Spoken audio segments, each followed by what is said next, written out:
A beachgoer sees a humpback whale breach off the coast, unaware it's a species once on the brink. Beneath the surface, sea turtles struggle to survive fishing nets and warming oceans. Tara Brock, an environmental lawyer with Oceana, works behind the scenes to defend these species. The Endangered Species Act is a decades-old but still powerful law that gives threatened species a fighting chance. Legal decisions influence whether whales dodge ship strikes or sea turtles escape bycatch. ESA enforcement has led to real change, like gear modifications that saved thousands of sea turtles. Some protections are under attack, loopholes are widening, and enforcement is uneven. Oceana uses litigation, science, and public pressure to push for accountability. Listeners can support policy changes, urge better industry practices, and speak out for species without a voice. Every hatchling that makes it to the sea and every whale breaching it free is a reminder that the law can work if we use it. We're going to be talking about the Endangered Species Act and how important it is to preserving specific species on this episode of the How to Protect the Ocean podcast. Let's start the show. Hey everybody, welcome back to another exciting episode of the How to Protect the Ocean podcast. I'm your host, Andrew Lewin, and this is the podcast where you find out what's happening with the ocean, how you can speak up for the ocean, and what you can do to live for a better ocean by taking action.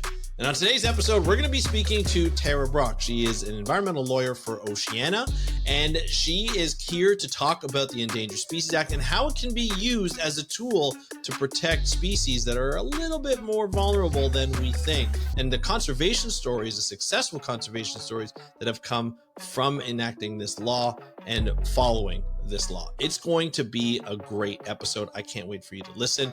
But before we do, I wanted to talk to you about something that's really important to me and I think really important to you.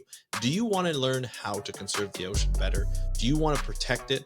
This is something that's really been of interest for me for a long time. It's something to go beyond just this podcast and to help guide you to live for a better ocean. I want you to join The Undertow. It's a new company that I'm the co-founder of with two amazing women, Serena and Amanda. We are starting a digital app. We are creating it. We are in the process of creating it, and we're almost there to launch it. And we want you to be a part of it. We want you to learn about wave makers who are really, breaking ceilings and looking to protect the ocean a little bit more. May not have the support all the time there, and we provide an infrastructure in there for you to be able to not only listen to their mission, but help them in getting closer to protecting the ocean, as well as yourself. So it's a lot of fun. We want you to join. All you have to do is go to speakupforblue.com/join the undertow. That's speakupforblue.com/join the undertow, all one word, and get on the waiting list to get in. We're almost ready to launch that app. Let's get into the interview with Tara Brock, environmental lawyer for Oceana. I can't wait for you to listen. Here's the interview. Enjoy, and I'll talk to you after. Hey, Tara, welcome to the How to Protect the Ocean podcast. Are you ready to talk about the Endangered Species Act? Yes, I am excited to talk about the Endangered Species Act and its importance for conserving species. It's funny, when we talk about getting excited for something, it's not often that we get excited to talk about a piece of legislation. That's, that's obviously really important. We're going to get into why it's so important, but it's something that always makes me laugh. It's like, we're going to talk about legislation. Everybody's like, yay, because it's, this is something, Endangered Species Act is something that is every country seems to have one. Like in Canada, we have one where I'm from. And then obviously the US has one federally. And then we also have them, in states and in provinces. They play a very, important role in conservation, but we don't really talk a lot about them. But we hear about this type of legislation, sometimes in a good way, but oftentimes in a bad way, because of the types of animals that are there and the level of I guess, where they are in terms of extinction or protection, and how much information they need or how much protection they actually need. So it's a very important legislation, but I always just find it funny how we get excited to talk about legislation. But you are a lawyer, and so this is what you like to talk about, and so do I, and so this is going to be a lot of fun. But before we get into talking about the Endangered Species Act, Tara, let's get to know you a little bit. I want you to let the audience know who you are and what you do. Well, yeah, thanks again for having me. Definitely get excited in talking about conservation laws. So I'm excited to be here. My name's Tara Brock. I am Pacific Legal Director and Senior Counsel at Oceana. So my job entails working on all manner of ocean conservation issues off the West Coast in Alaska. We work on responsible fisheries management, reducing plastic pollution in the ocean, conserving species, and really just making sure that the oceans remain a really healthy place because of their importance to life on Earth. It's a tall order, to protect the oceans, especially from the courts or from a legislative perspective and a law perspective. How did this all come about in terms of becoming a lawyer? When did you start to think this is what I want to do? When I grow up, and did you always think that this is where you're going to end up in environmental law and protecting the ocean? Oh, that's a great question. I definitely do not have a linear path, I think, to this work. I was actually an art major in undergrad, and I worked with a lot of different materials. I liked collecting materials. I worked with a lot of trash, frankly, to make my pieces. And that led me to working with our local recycling facility and collecting a lot of the plastics from there and learning that plastic bottle caps weren't recycled at the time. And just seeing the mountains of waste that was coming into that facility, some that was getting recycled, some that wasn't, and researching all of that. And it was right at the time that Captain Charles Moore with the Algalita Foundation was discovering the Great Pacific Gyre, which perhaps some of your listeners have heard about, but a floating mass of plastics out in the ocean, most of them tiny particles. And so that was just coming into the public's forefront. And so my art started to sort of reflect some of that and become more of education about what was going on in our oceans and environment and how our waste was contributing to that. And so I picked up an environmental minor while I was at school, and the rest is history. I got hooked in environmental advocacy working with Environment Michigan, and then found my way out to the West Coast for law school at Lewis and Clark, one of the best environmental law schools in the country. And once I saw the Oregon coast, I was definitely hooked on helping protect and do ocean law. It is absolutely magnificent out here. The West Coast really is beautiful. So that's my nonlinear path towards becoming a lawyer and diving into ocean conservation. I mean, I love that. A lot of something that I've discovered, because I ask all my guests, how did they get to where they got? And one of the things that I've realized fairly quickly is that it's never a linear path. Very rarely, sometimes it is, but very rarely is it a linear path of where they got, like where they started to where they wanted to go, and then they got there that way in just a straight line. It's always meandering, and I feel like that is part of how they got to where they go, is the experiences that they pick up. For you, Tara, it sounds like it was, as you were making these pieces out of trash, and you start to realize in the recycling industry it's not what it is. It was advertised as, and a lot of things weren't getting recycled. And then you start to realize, well, hold on a second here. What can I do? When you mentioned that you picked up an environmental minor, was that like an environmental science minor, or was it more like in the advocacy, public affairs domain? How did that work?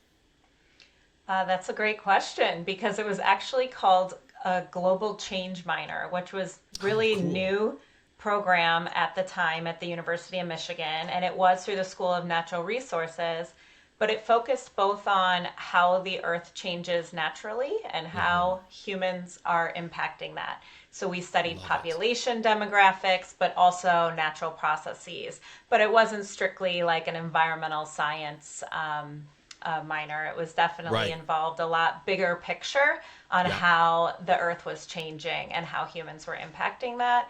And so I feel very lucky that I was able to partake in that. I think it was only the first or second year they were offering it at the time. And really cool program to be able to get imagine. into. I mean, I feel like everybody should have to go through a program like that just to really fully understand what influence we have on the planet and how we're changing the planet. That obviously kickstarted an interesting career for you, in environmental advocacy. When you get out of school, what makes you, where did you head first? What makes you go from school and doing obviously fine arts, which you could have gone into the art the direction of art with, ocean conservation or conservation in general, or, you went the environmental advocacy route. What was your first step, and did you really fully understand where you wanted to go after that at that point? Well, that's I don't know that I fully understood where I wanted to go. I graduated law school in 2011, which was Okay. not the best time to graduate from law Right. school. Right. Jobs were scarce, and Yep. so I was applying everywhere. I did not have a job when I came out of law school, but during law school, I had volunteered with a lot of organizations, including Surfrider Foundation, Mm-hmm. which works to protect oceans, waves, and beaches, focus a lot on recreational users, and it was such a great experience. And it's Yeah. really where I feel like I cut my teeth in organizing and advocacy and how people and people's voices can be used to change policy and change impact on the ground. And so I kept volunteering. I kept putting myself out there and showing up. I worked for a strategic consulting firm for a while, helping Okay. other nonprofits be successful in their campaigns. Mm. And over time, I ended up working at the Pew Charitable Trust and working on fisheries policy. And so that's sort of the not linear again path Yeah. that I came out of law school. So it was a great experience, Yeah. honestly, having and volunteering. I think that that's a great way to get involved and to learn things that you're not an expert in. I don't have a Right. marine biology degree. I don't, have that background, but learning by doing and learning by listening to others was just so valuable. Not only having the legal side of things from my Mm-hmm. education, but really learning that advocacy toolkit from Surfrider and others, and how to run campaigns. Absolutely. I mean, you seem to have received a lot of experience over a wide variety of types of campaigns, not only from an ocean perspective, but a recreational perspective, and then working with, a plethora of nonprofit organizations, I'm sure, across the gambit of running campaigns. Let me ask you this, because I find this is always interesting. You come from a very creative background, doing a degree in fine arts. How has that helped you in adapting to the different types of campaigns and the different types of what seems to be subject matters that come up and topics that come up that you are able to cover? Do you find that having that creative background allows you that wiggle room or that space to be able to think out of the box and bring that to the table when you run these types of campaigns? Absolutely. I always say that having a creative mindset, being open minded, and thinking really out of the box sometimes is the best way to approach something. We can be very linear in our goals and our policy objectives, and without thinking about maybe who else should be at the table Mm-hmm. or what other constituency might care about this, and really thinking about other tactics and frankly using art in a way to educate people. There's a great organization called Wash to Shore Mm-hmm. here in Oregon, based here in Oregon, that makes these amazing sculptures out of marine debris or trash that Yeah. they find on the beach. And they're gorgeous. I mean, and you just don't even realize that that is all stuff collected from the ocean. It's such a good advocacy tool to Yeah. educate the public about this problem of plastics in the ocean, and connecting for people, making that connection for people. So absolutely, being creative and having that creative mindset is so beneficial to this work. And thinking creatively about how we might frame a policy or even Mm-hmm. draft a policy to get the outcome we want, while still considering other needs. And Yeah. so I definitely think it's helpful. I can imagine. You when you mentioned the art from trash, it reminded me at our Toronto Zoo here.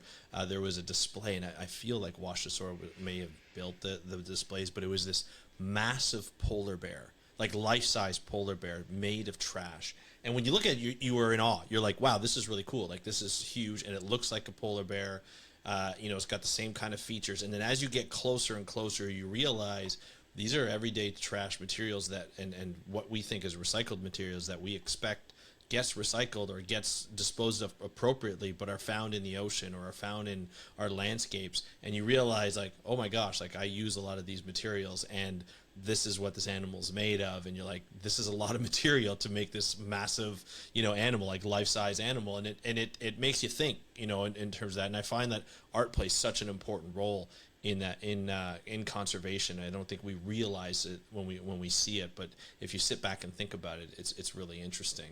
And so when you get to Oceana, You get to it in, I think it was 2019 when you started there.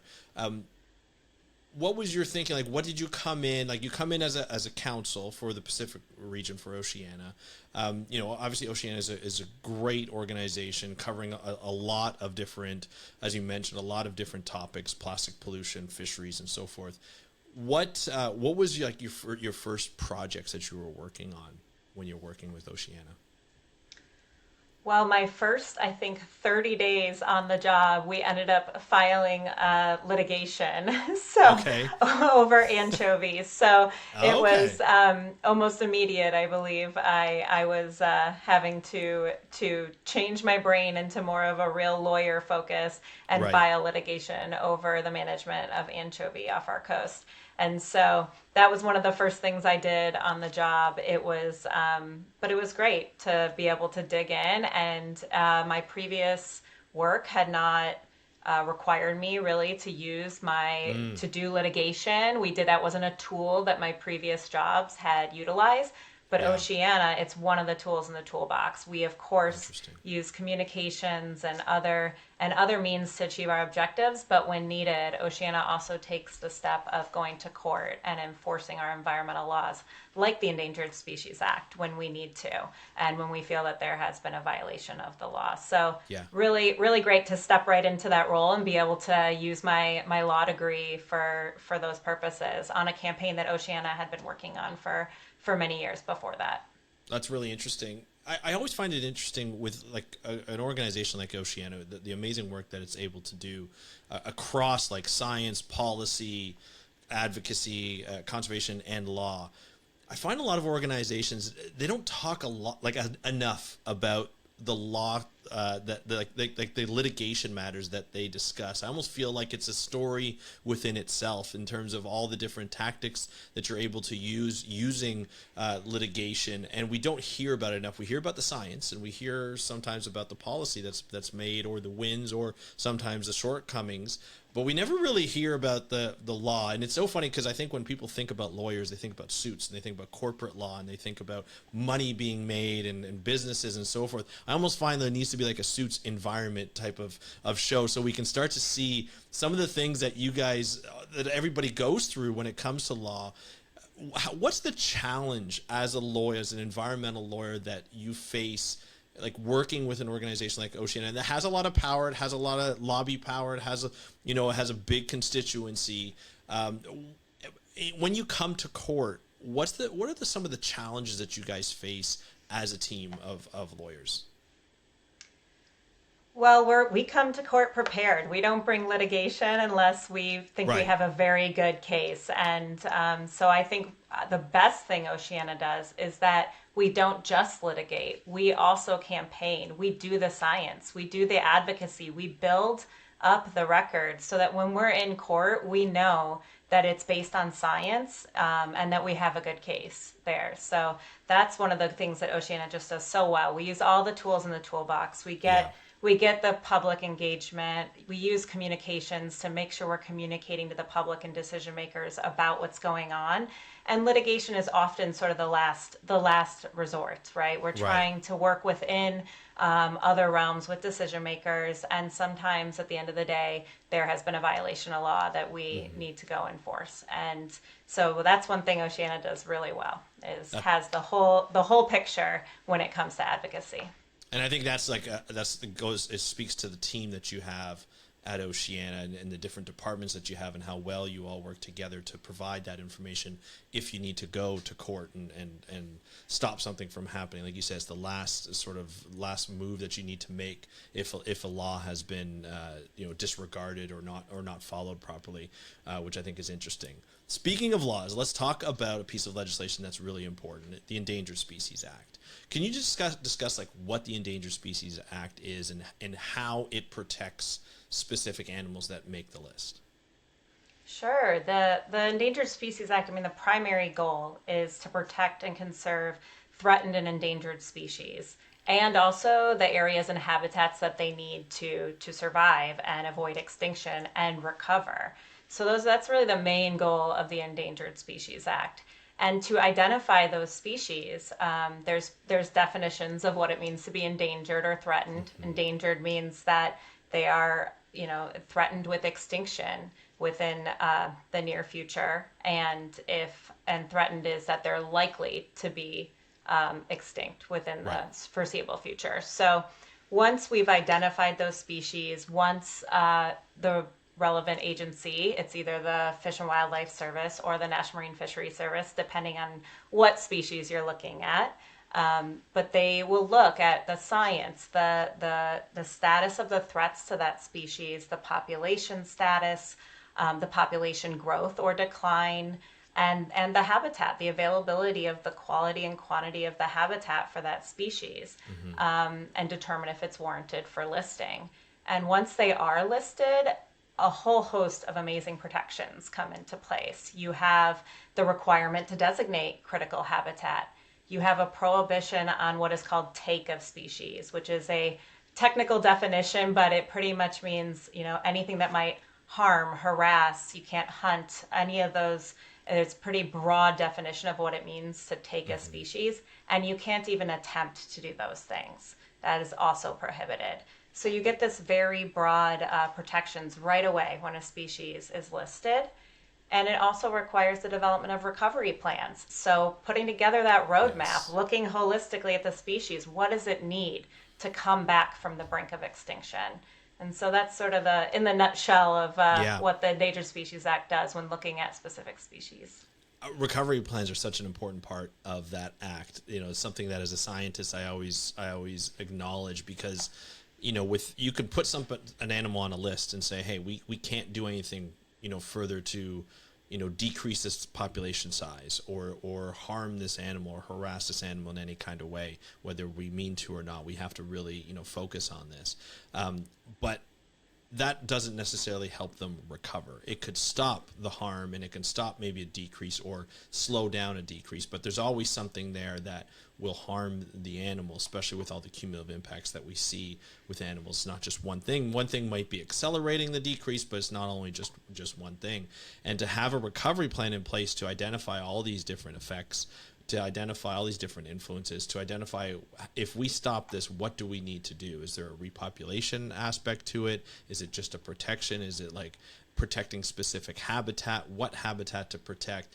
And I always find it interesting because when governments come in and they want to develop natural resources, or they want to develop a piece of land or a piece of water, and they, the Endangered Species Act sort of, quote unquote, slows them down, as they like to say, which is what I always find ironic, because that's the whole point, is to not jump into decisions and look at what's there.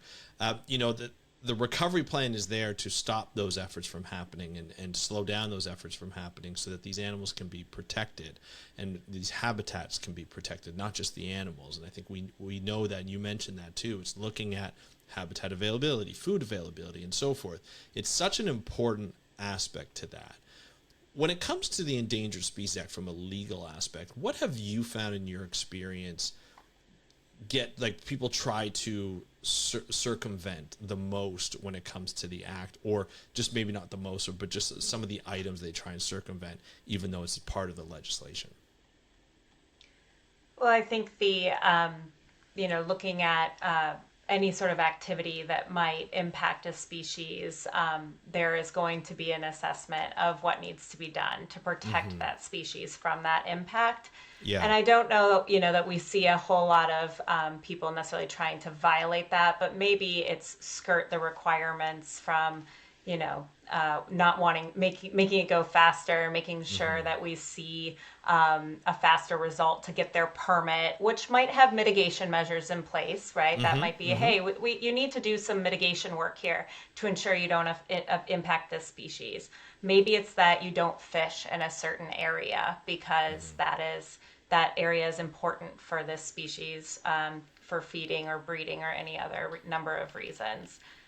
So I don't know that there's a lot of intentional trying to skirt the act, but certainly, as you said, we hear that people want to move faster and not stand in the way of development.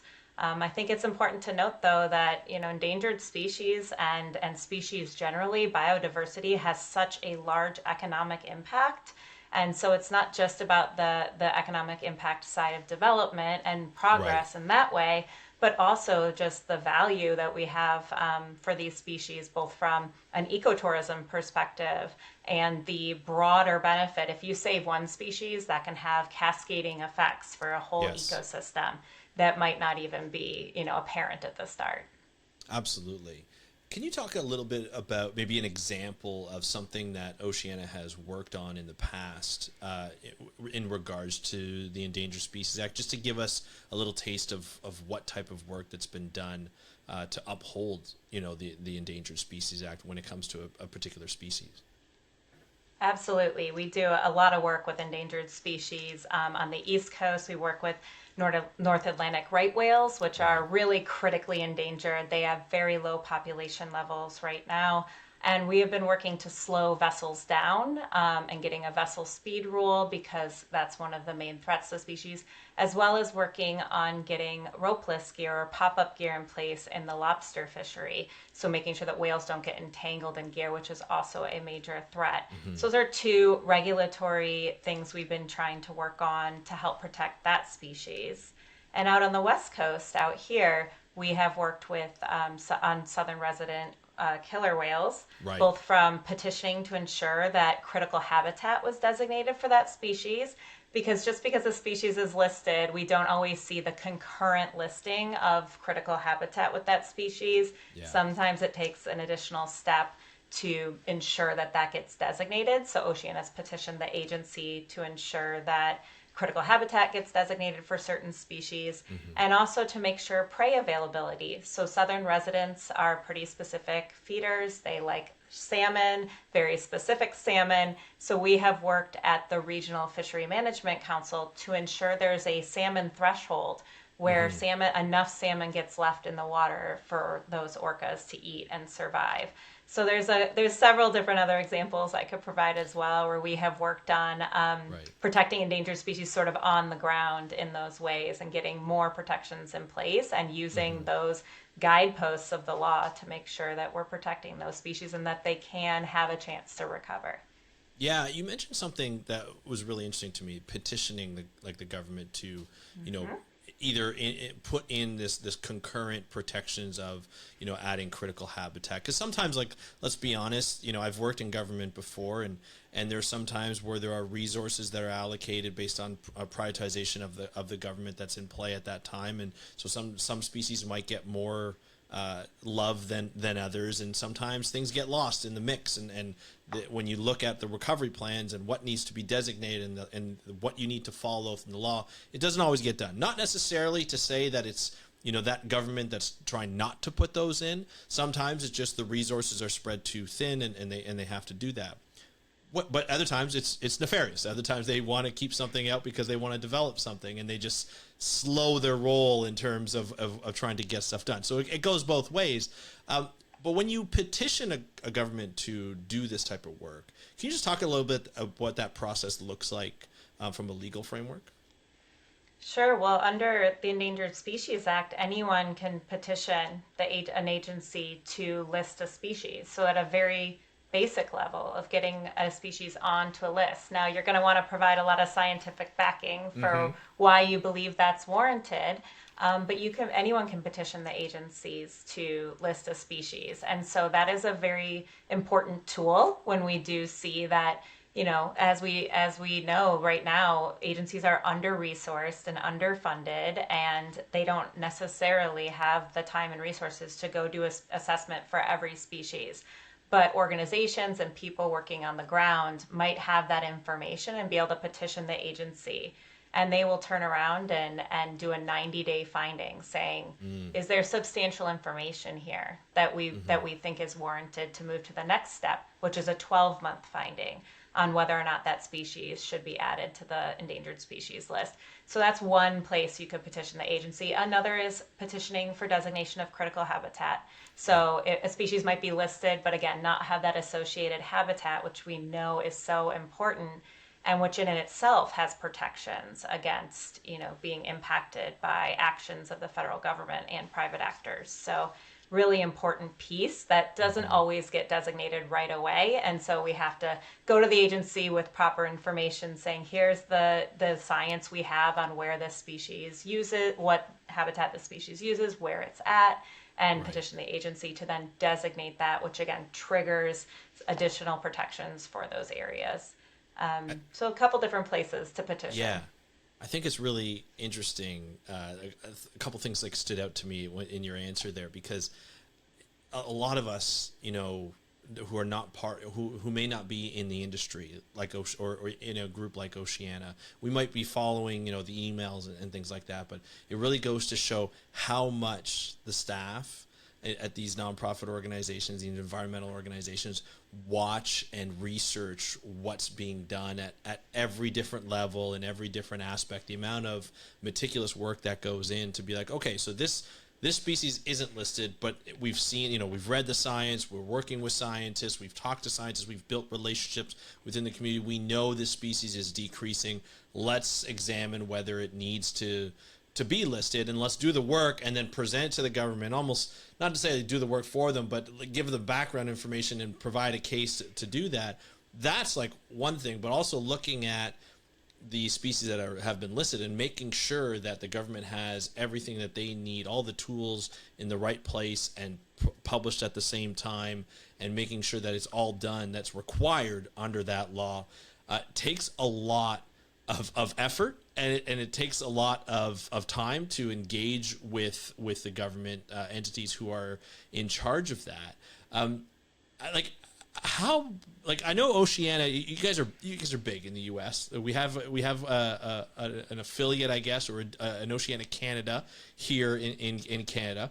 And I know they're not a large organization, but they get, like, in terms of staff members, but they get a lot done. Oceana in the U.S., I know it's like the main, like, headquarters, and then, like, it's where it began and so forth. How big is your staff to be able to look at all these different aspects? You guys must be putting in a ton of work, and I know it's not like a huge staff. That's why I'm asking. Yeah, well, out here on the West Coast, our Pacific team, which I'm a part of, is just about 10 people. So we are quite small and mighty for a organization that works in 4 states, at 2 regional fishery management councils, at the federal level, weighs in on federal legislation, state legislatures. So it is quite a big body of work for just a small team out here. Yeah. And similarly on the East Coast, we have teams that work on various different issues, but you would be shocked that the amount of work that everyone's able to get done with the teams we have. Yeah. And to your point, we are very lucky. I work with several scientists. We have a science team as well, but on our Pacific team, we have several scientists who are just invaluable to building. Any case that I might bring is going to have that scientific backing. Anything we're petitioning the government for, we're going to have that science backing. And that is required by the Endangered Species Act, and is one of the most important pieces, is that these things must be based on the best science available, and that's a really important thing, and that we can uphold in court as well. Yeah, definitely. And I just want to shout that out, because it is something that I don't think people realize. I think they see the name, like the Oceanas, the Conservation Internationals, and they say, oh, it's a big name, they do a lot of stuff. It's not always like the massive buildings where, they have hundreds of people that are working, like you said, 10 people that are looking over 4 states, 2, fishing regional councils and so forth, and you're just like, wow, like that's a lot of work. I give kudos to everybody there, but it's also the partnerships that you guys make as well, right? Like, you have scientists on staff, but you also have partnerships with other scientists, with other nonprofit organizations, where you make coalitions. And how important is that, those types of relationships, to the work that you all do to get, the same solution?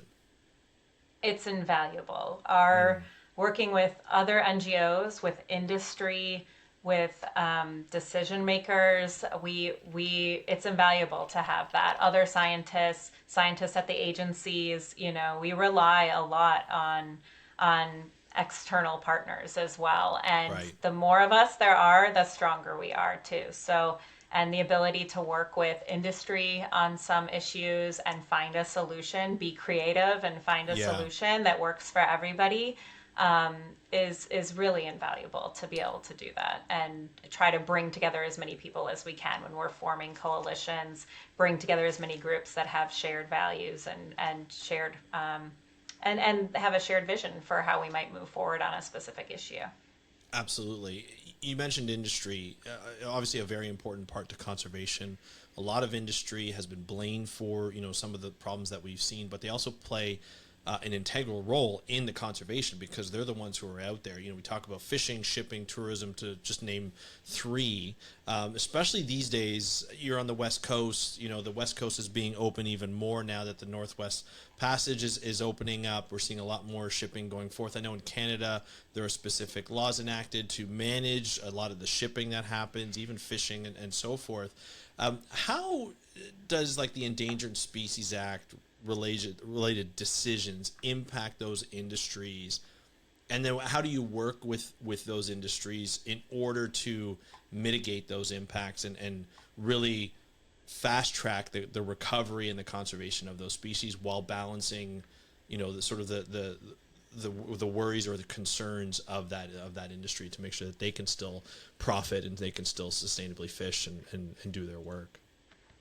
I think the fishing industry is a great example and partner, especially in the marine conservation world. Fishing, entanglement in fishing gear is one of the primary threats to large whales, to the Pacific leatherback sea turtle. We know that that's occurring, and we have seen real efforts by the fishing industry in many fisheries to modify their gear and to work with scientists and researchers to try to figure out how to reduce their take of endangered species.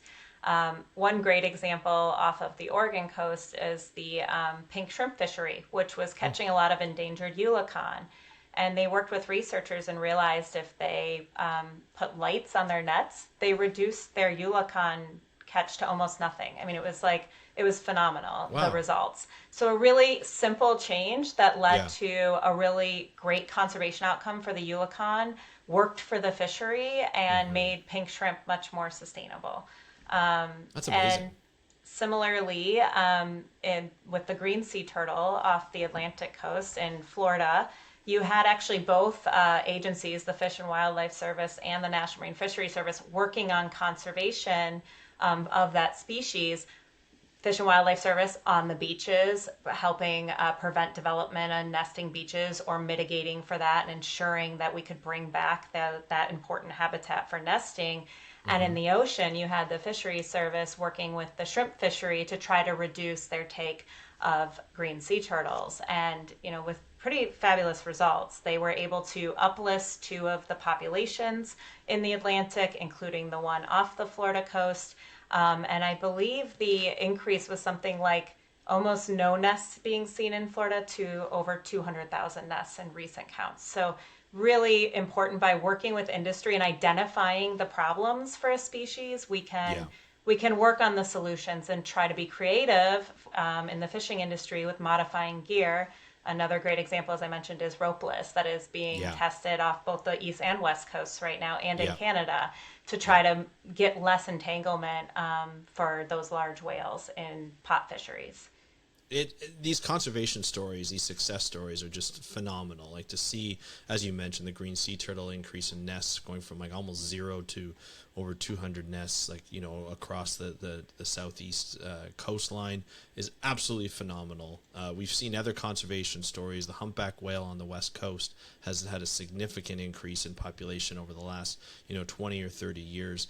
And I feel like it's because of this legislation. When you're put on the Endangered Species Act, you have to put in these recovery plans. It forces governments, it forces organizations, and it triggers money and attention to those specific species in order to get them off the list wherever they are. I mean, I think one thing we haven't really dove into, but I can dive into in the intro, is the level of you're looking at near extinction. You're looking at I think you're looking at endangered, vulnerable, least concern. These are all different types of settings on the list, let's just say, and it's like the scale. The closer you are to extinction, the worse it is.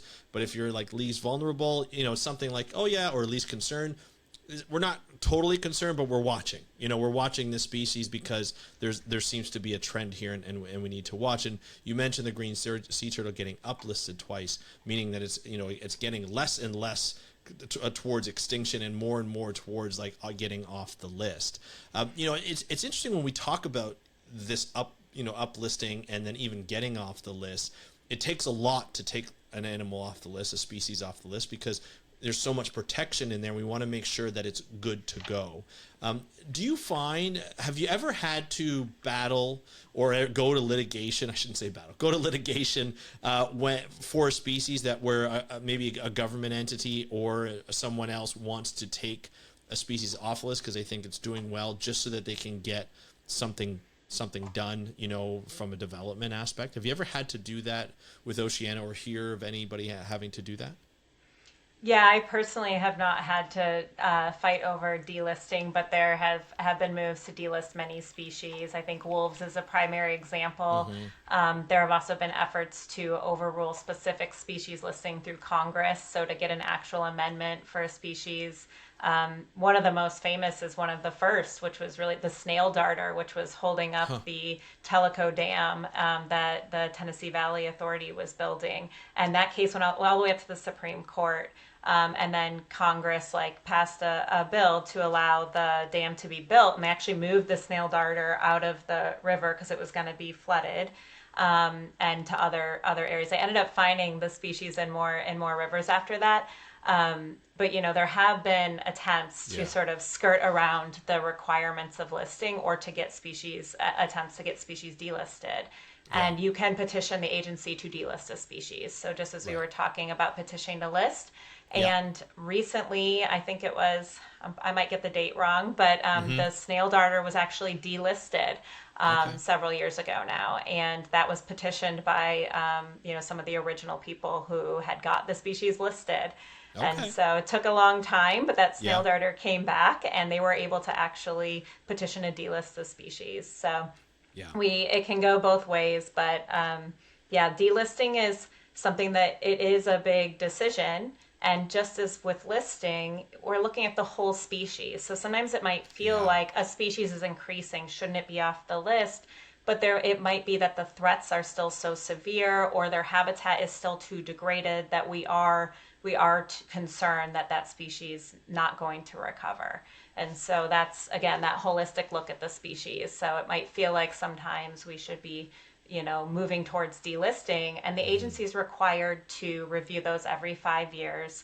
And even after delisting, they have to continue to monitor that species for 5 years after. So we really do want to make sure we're making the right decisions here. And with about a third of the biodiversity in the U.S. Estimated to be at threat right now, at risk, I think we're, if anything, we're going to be seeing more listings of species, and we need more resources for our agencies to be doing that. More biologists, more scientists to be gathering the data, to be writing the recovery plans for these species, and to make sure that we're staying on top of that real biodiversity loss that we're seeing. It's so important. I mean, we've talked about why the Endangered Species Act is in place, and how important, what role and what an important role it plays. It just goes to show with that darter you mentioned of somebody could have just said, we're not going to move this species, we're just going to build the dam if it wasn't on the list, and that species could have been gone. But they were forced to move it, and all of a sudden it does well in other river systems, and it does even so well that it can be delisted. Having these types of laws and this type of legislation plays such an important role in the recovery, because it forces us to pay attention. It forces us to slow down any kind of development that might affect that population or that species, wherever it is, whether it's oceans, rivers, lakes, wherever, or even on the ground. And it's such an important aspect of it. And it's why that, delisting is such a hard thing to do, because we're very cautious when we do it. We make sure that governments play their role and do what they need to do. And, obviously we're recording this in a time where government resources are very thin right now on purpose. And it's trying to allow fossil fuels and other types of natural resource development to happen faster. And this is why they do it. And we need to do as much as we can to ensure that organizations like Oceana can pay attention and to say, hey, hold the governments accountable, making sure they're working with governments and industries to say, we can still do this and it still needs to be done because it's part of our laws. One thing we haven't talked about is your constituency with Oceana, the people who are listening to this episode, listen to this podcast. They always want to get involved. They always want to be able to do something. And I know this is something that it's difficult for people to completely relate to. When we talk about issues like plastic pollution, we can probably play more of a shorter term role by reducing our own single-use plastics in our household and in our daily lives. But working, and trying to support work with Endangered Species Act is difficult for people to maybe wrap their head around, because it's such a different, it's kind of like disconnected from our daily lives. How would you suggest, Tara, that we could, just people, whether they live in the U.S. or they live outside the U.S. in their own countries, how can they play a role in helping out organizations like yourselves, or even just individually being able to hold governments accountable to the ESA? Well, one great thing about the ESA is that it has a citizen suit provision. So if you ever feel that the law is being violated, you can actually bring litigation even against the government if you feel that the ESA is being violated. Now, that's an extreme step, but that is one of the great things that we love about the ESA as lawyers. But also contact your elected officials. Let them know why you care about these species, what they mean to you. The southern residents off our coast, the southern resident orcas off our coast here have such deep cultural significance in the Pacific Northwest. Legislators need to hear about that. Congress works for us here in the United States. We elect them to work for us, and they need to hear that you care about this. Mm-hmm. There are continued threats to the Endangered Species Act. We have seen many different efforts to weaken the regulation, weaken the law. Business and industry wants to push these through so that they don't have to change or modify or halt their developments. We've seen those sort of pushes in Congress, and we need our constituency, this constituency, to be speaking up and make sure Congress hears from you, from the other side, to say, no, species have value and they add to our economy. I think we have a $1 billion whale watching tourism industry in this country. That is nothing to, that's a really important stat and a very important driver of our economy. So just making sure that they hear from you and they hear that other side of the economic argument on, why this matters and why it's really part of our cultural heritage here as Americans. Love that. Thank you so much, Tara. This has been a pleasure to have you on the podcast. It's such a you play such an important role in working with Oceana and helping us not only in terms of the courts when you need to battle, but also making sure that everybody is following the law, the right law, the Endangered Species Act, and other laws that are enacted in the U.S. And we really appreciate the hard work that you and your fellow colleagues at Oceana do each and every day. So thank you so much for coming on the podcast and letting us know. We'd love to invite you back and to talk more about what you do in different aspects, maybe aside from the Endangered Species Act, and talk about plastics next time, like I did with your colleague, Christy Levitt. So it'd be a lot of fun to have you back on, and thank you so much for being here. Thank you for having us. And for anyone that wants to learn more, please go to oceana.org. We have tons of ways to get involved, take action, join our Wavemaker list. We'd love to have you in this movement. That's awesome. Thank you so much. Thank you, Tara, for joining us on today's episode of the How to Protect the Ocean podcast. It was great to be able to hear about all the success that Oceana has had and all of the work that is done to put into protecting specific species that are on the endangered species list, and even trying to get some that need to be on that list. And I just think it's phenomenal. I think the conservation success stories that have come from endangered species, not only in the U.S., but all over the world, is really, really important to acknowledge that this is a tool that works. These tools bring back species if they are done properly. And organizations like Oceana ensure that the government is held accountable for that recovery process to happen. Something that I always value with the Endangered Species Act, whether it's in the US, Canada, or elsewhere, is that the recovery documents or the recovery process that have to be done for every species. These recovery documents are extremely important to make sure that these species have a plan and can come back from that plan. It's really, really important to have that. And it's really great to see Oceana holding the government to account by that, by putting in petitions to ensure that they have these produced. And I think think it's great. Oceana does this all over the world, not just in the US, but we're focusing on the US today. But if you're in a country that has Oceana, I highly recommend that you look up their site. If you go to the main site, oceana.org, you can probably get to their affiliates. It's just amazing. A lot of times, if it's in a specific country, you could put Oceana in the country, like Oceana, Canada, in Google, and it'll come up. Or if you're in Europe, you can do Oceana, Europe, and it'll come up as well. Oceana UK, I think, is a separate one now.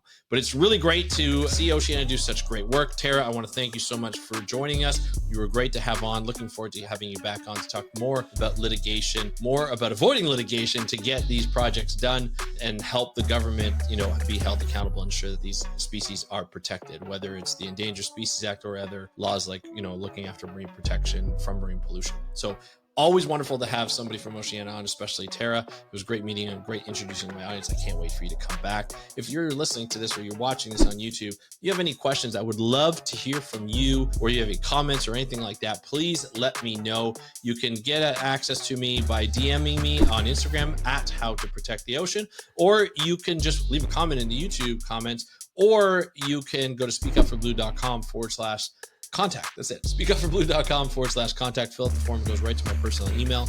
I try to answer them as soon as possible. And again, I want to thank you so much for joining me on today's episode of the How to Protect the Ocean podcast. I'm your host, Andrew Lewin, from the True North Strong and Free. Have a great day. We'll talk to you next time, and happy conservation.